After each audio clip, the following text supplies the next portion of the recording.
Bem-vindos à Marinha TV. Estamos no estúdio principal da televisão da Marinha Grande. Connosco está o ex-vereador Armando Constâncio. Armando Constâncio, muito obrigado por ter aceitado o nosso convite. Obrigado. Vamos falar da atividade política na Marinha Grande, designadamente sobre as eleições autárquicas que estão marcadas para 26 de setembro aqui no Conselho da Marinha Grande. Que resultados prevê? Eu acho que é caso para dizer resultados só no fim do jogo, porque este de facto começa a ser um jogo de tripla.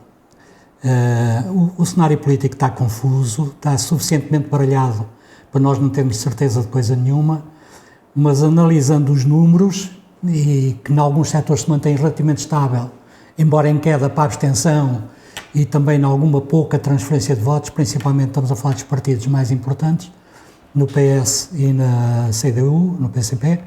Aparece aqui um player que já joga com regras, já impõe regras no jogo, já conta para impor regras no jogo, que é o MPM, e digamos que, analisando aquilo que se tem passado ao longo das eleições, aquilo que me parece é que, na minha primeira visão desta situação, eu apostaria num 2-2-2-1.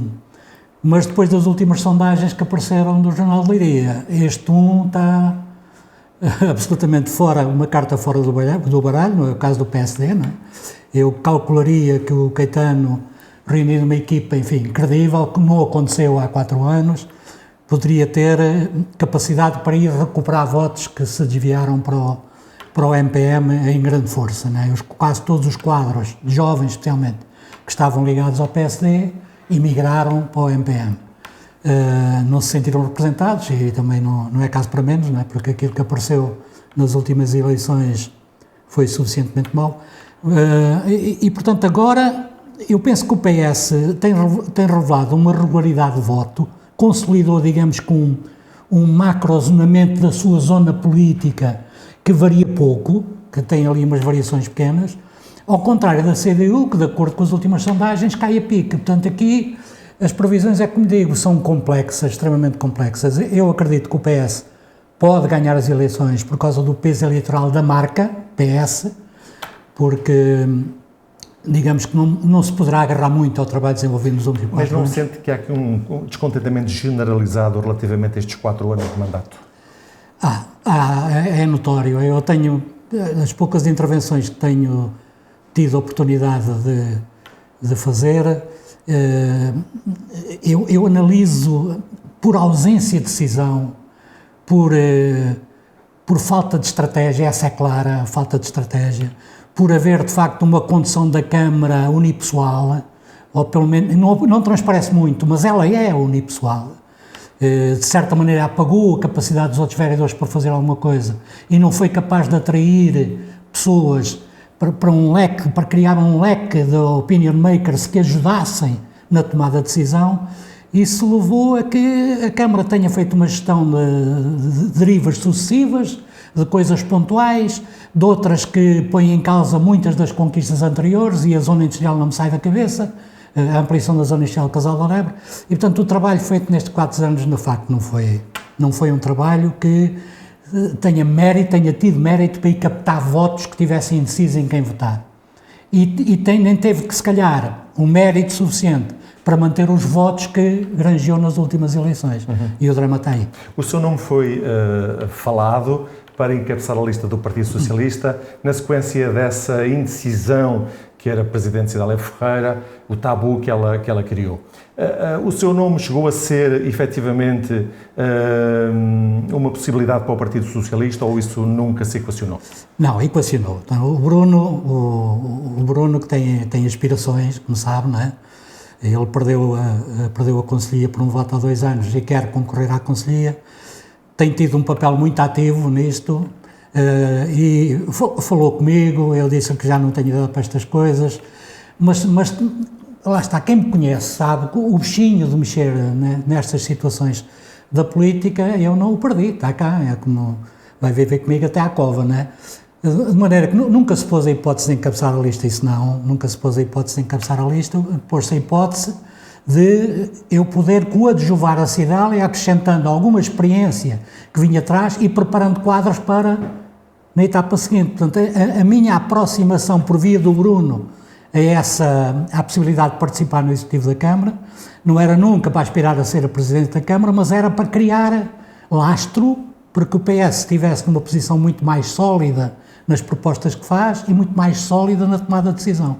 E isso não se consumou, porque a Presidente tem ideias fixas, não é? Já tinha na cabeça dela um esquema e levou-o até ao fim.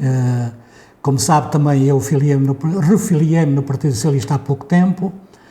Tenciono votar de acordo com as convicções que tenho do que o PS pode, se não for agora no futuro, vir a assegurar melhor o progresso da Marinha, até pelas relações preferenciais que terá com o poder.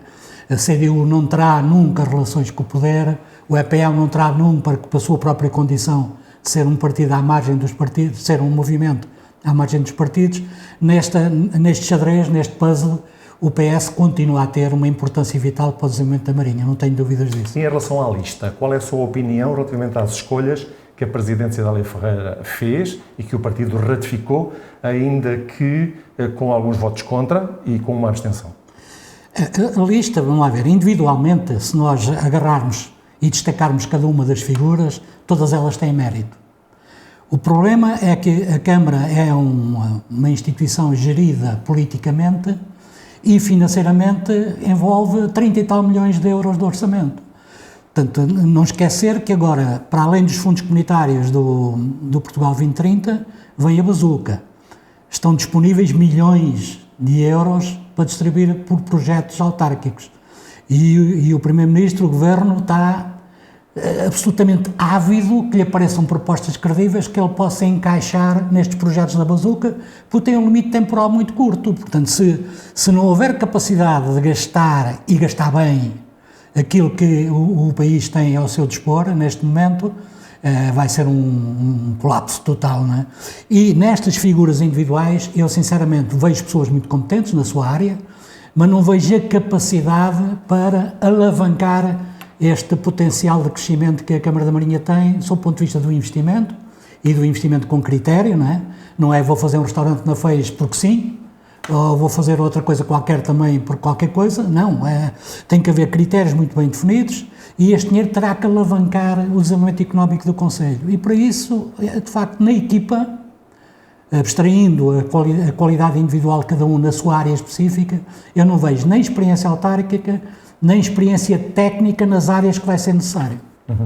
Já vamos voltar às eleições, deixa-me só perguntar-lhe, do seu ponto de vista, que projetos a que a Marinha Grande necessita para os próximos anos? Quais são aqueles que considera fundamentais? Para mim, à cabeça está um que é fundamental e gira com todos os outros, que é consolidar o desenvolvimento económico da Marinha. E quando nós falamos em desenvolvimento económico, nós não estamos a falar só de empresas e de patrões, isto é um engano puro. O que nós estamos a dizer é que a Marinha pode atrair quadros de fora do Conselho, quadros técnicos de fora do Conselho, pode atrair investimento de qualidade para indústrias inovadoras e pode depois crescer em termos de desenvolvimento económico noutros setores que não seja no secundário. Pode crescer no terciário e, essencialmente, pode crescer no turismo, muito. Desde que nós sejamos capazes de alavancar as ferramentas que temos, não é?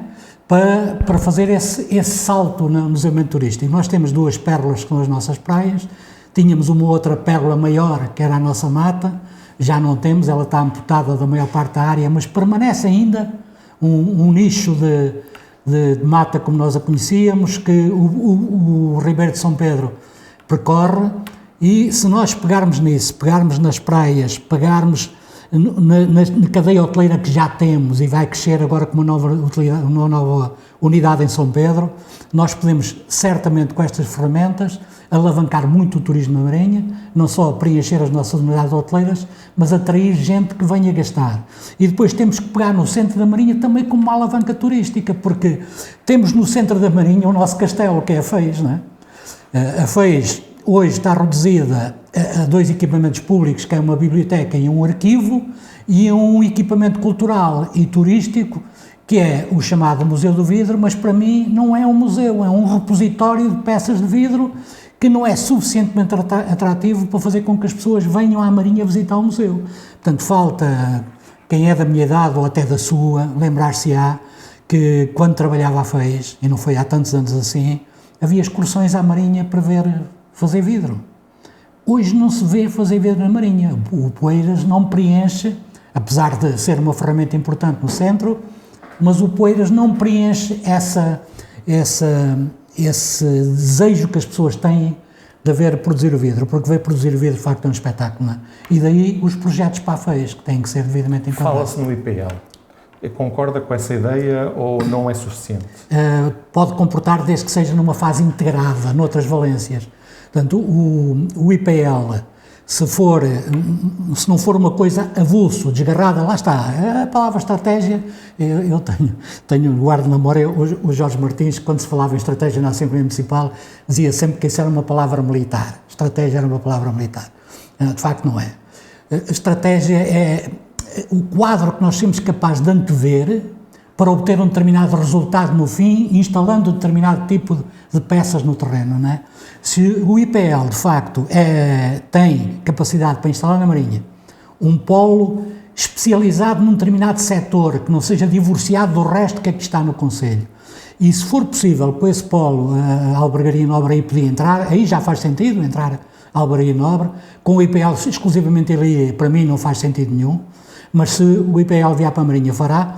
Agora é preciso fazer com que o IPL possa coabitar com aquilo que falta ao museu, que é sermos capazes de animar no espaço sobrante por trás da biblioteca, por trás da EPANG, as valências que faltam, a lapidação, um fornozinho de vidro com bancadas para as pessoas assistirem, etc., que está a trabalhar em 2 turnos pelo menos, depois em sistema de pote, fazer a atração, fazer um mostruário para venda, numerar peças, duplicar peças da própria Stephens, que os desenhos existem, e vendê-las numeradas como peças Stephen, tudo isso pode alavancar. Agora, se não houver capacidade para enquadrar tudo isto, é muito difícil. Voltando às eleições, temos quase uma certeza que o futuro presidente será ou Cédália Ferreira ou Aurélio Ferreira. Acredita que o mais MPM à terceira conseguirá vencer na Marinha Grande, ou o facto de ter dificuldades na Vieira pode impedir essa vitória? O MPM na Vieira há 4 anos teve uma votação, mesmo assim, uma votação significativa. Se me pergunta se eu acredito, mas gostava de não acreditar. Isto quer dizer o quê? Quer dizer que entre o MPM e o PS, eu prefiro que ganhe o PS, claramente. Neste momento é o meu partido, voltou a ser, aliás sempre foi, mas com cartão voltou a ser, e prefiro que ganhe o MPM, ganhe o PS. O MPM, o engenheiro Aurélio, é uma pessoa de reputada qualidade, como empresário, isso não tenho dúvida nenhuma, mas a sensação que eu tenho, a minha pessoal, não a partilho com ninguém, não a partilhei até agora com ninguém, é que o MPM acaba por nascer de um projeto também unipessoal. O engenheiro Aurélio tem desde 2004, 2003, a aspiração de vir a ser Presidente da Câmara e chegou a ser indicado para as eleições de 2005. O João Paulo Pedrosa, enfim, fez os inquéritos que fez, as entrevistas que fez para ele próprio e concluiu que ele é que seria o candidato. Mas ele chegou a ser apontado como uma preferência da estrutura do PS na altura, né? Pelo menos de algum PS na altura. E digamos que o projeto pessoal dele ascender a Presidente da Câmara começou a ganhar forma com o MPM, e o MPM tem vindo a crescer, isso é irrefutável, não há forma de refutar isto. Até que ponto é que o crescimento do MPM vai ser suficiente para suplantar a estabilidade do Partido Socialista? Fim de jogo. Uma questão, antes de fazermos uma breve pausa. Sente uma dinâmica de vitória de alguém, ou pelo contrário assiste-se aqui uma dinâmica de derrota do Partido Socialista, mercê do desgaste, do qual o mais MPM pode beneficiar? Eu creio que até há as duas coisas, não é? Há um sentimento, eu não diria bem um sentimento de derrota, mas pelo menos está instalado o receio de não ser o suficiente para se ganhar. Isso parece que é evidente, não é? E do MPM, claramente, há uma dinâmica de vitória, porque acabou por absorver o Mais Conselho, não é? Fundiram-se. E o Mais MPM, ainda que eu não acredite por causa das características que o Mais Conselho tinha, né? O Mais Conselho não era nem um partido muito ligado a uma certa classe empresarial, era muito diversificado ideologicamente, pessoas de diversos níveis de cultura e diversos níveis de qualidade social, era muito diverso, o Mais Conselho era muito diverso e, portanto, eu acredito que nem tudo do Mais Conselho, nem todos os votos do Mais Conselho vão emigrar para o MPM, mas o MPM vai, de facto, a sensação que tenho é que vai crescer. Vamos fazer uma breve pausa de alguns segundos, voltamos já a seguir. Este ano, primeiro vais poder ter mais sol, mudar de ares, de cores, guardar mais memórias, novos amores, ter silêncio, ficar a ver a chuva, ter outra vista e dias maiores, mais olás, mais bons dias. Podes ter um filho, gêmeos, podes fazer amigos, ter um cão ou um gato, cozinhar um novo prato, contar novas estrelas, arrumar o passado, desligar do mundo. Podes mudar de casa.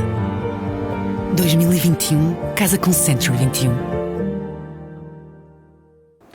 Estamos de regresso com a entrevista com o Armando Constâncio, ex-vereador na Câmara Municipal da Marinha Grande, militante do Partido Socialista. Vamos agora falar do PCP, um partido no qual também já militou, curiosamente, que ao longo dos últimos anos tem vindo a perder muita influência no nosso Conselho. E as projeções apontam precisamente nesse sentido, ao risco do PCP passar para 15% de votação, perdendo um vereador. Acredita neste cenário? Quer dizer, a queda é demasiado bruta. Para mim, analisando o percurso da CDU desde há anos atrás, nota-se que a baixa de votação é irreversível.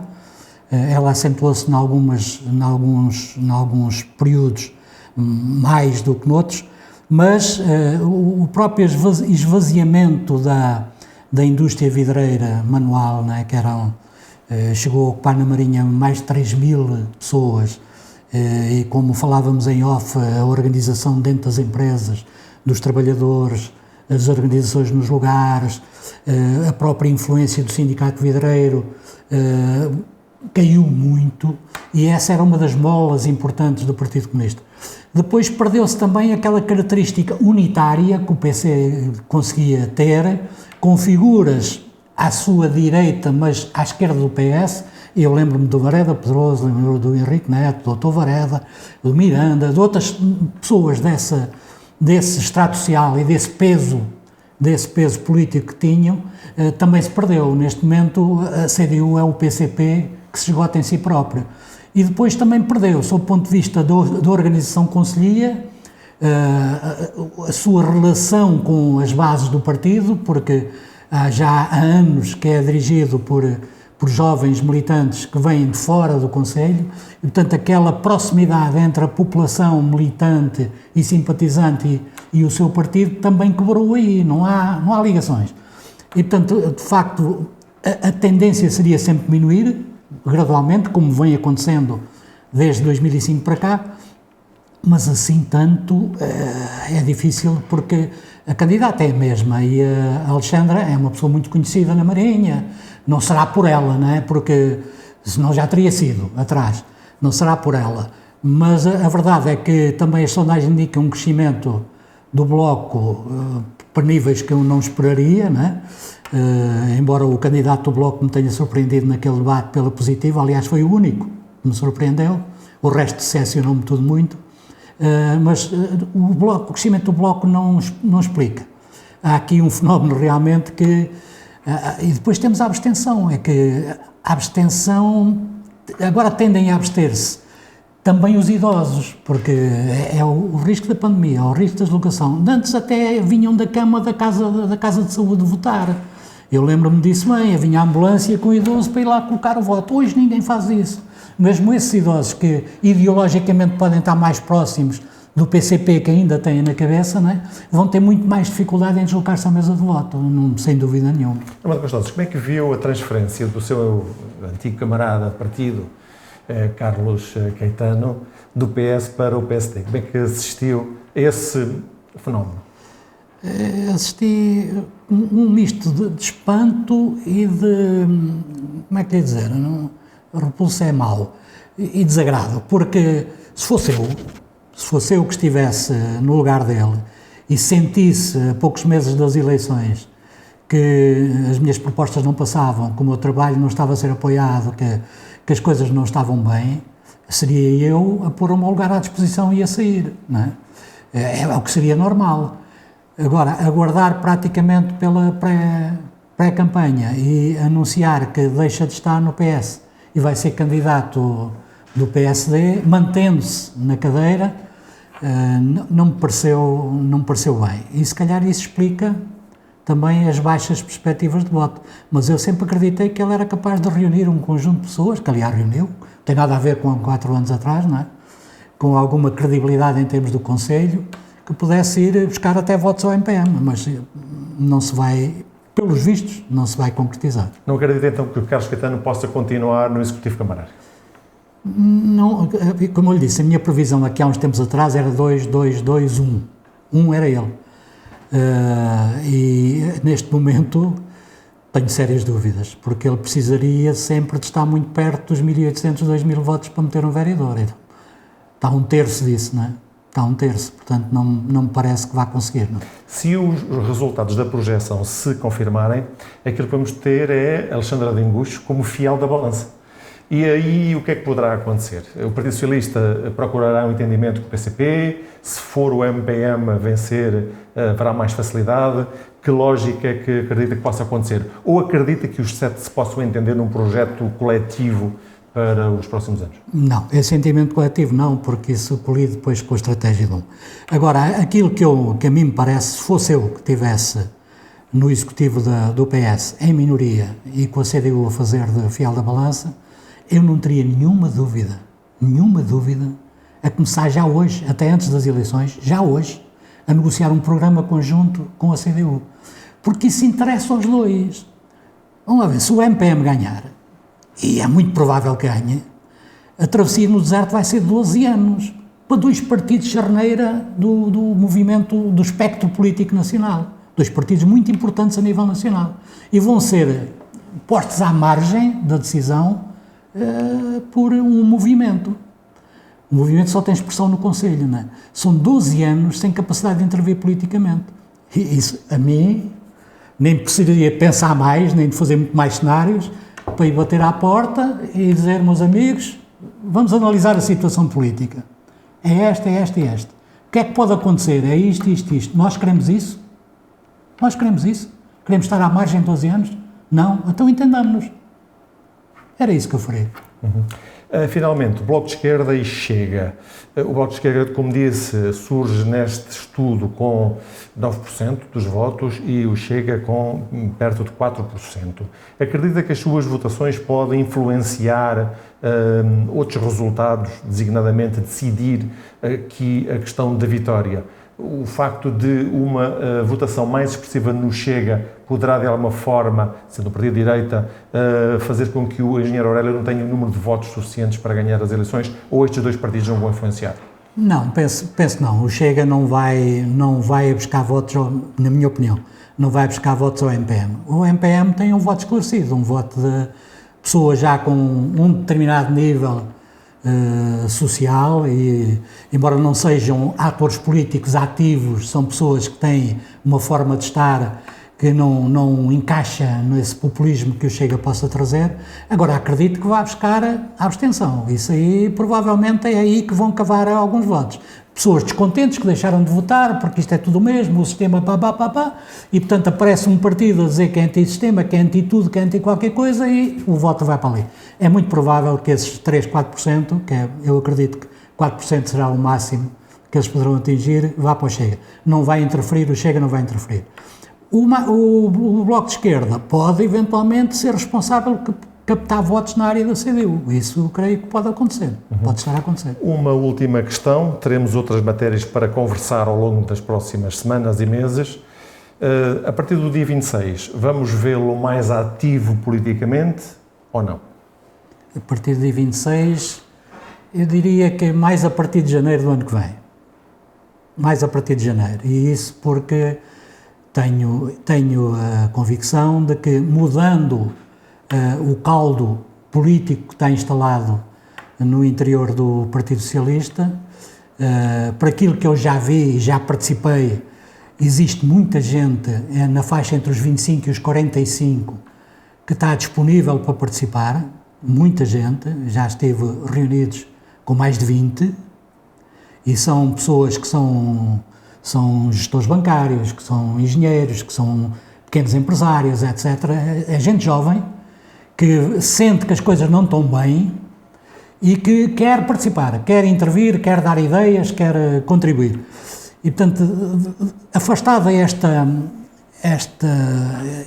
caldo, como eu lhe chamei há pouco, este caldo que passou o prazo de validade e começa já a azedar um pouco, afastado isto, reinstalado uma estrutura conselhia que seja capaz de ir buscar não só os velhos militantes que se afastaram também, muitos, mas todos os novos aderentes e conseguir novos aderentes, é muito provável, mesmo num cenário muito negativo para o PS, em que o MPN tem ganho, é muito natural que seja possível alavancar uma estrutura capaz de se implantar a nível conselhio e discutir as eleições seguintes. Vai depender de muita coisa, mas de capacidade organizativa interna e de abertura para ouvir opiniões que nem sempre coincidem com as nossas. Ou seja, Nelson Araújo tem os dias contados no Partido Socialista, é isso? Eu espero que sim, porque foi um mau exemplo do PS no Conselho.